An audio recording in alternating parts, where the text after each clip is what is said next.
Il nostro piano di eguaglianza di genere è stato approvato dall'Università di Cagliari agli inizi del luglio dello scorso anno, del 2020, quindi è già operativo,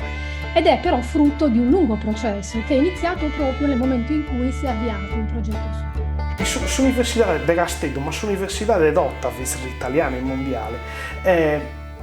come tratta il femminile? Dare tantissime possibilità di due uomini, se può vedere.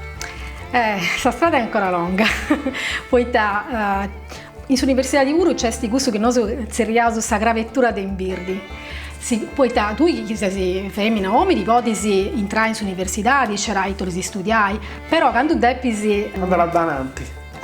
certo, tu pisi che hai l'obiettivo che vuoi arrivare, poi si birdi ti permetti di dedubire, ma che sei una femmina è meda difficile a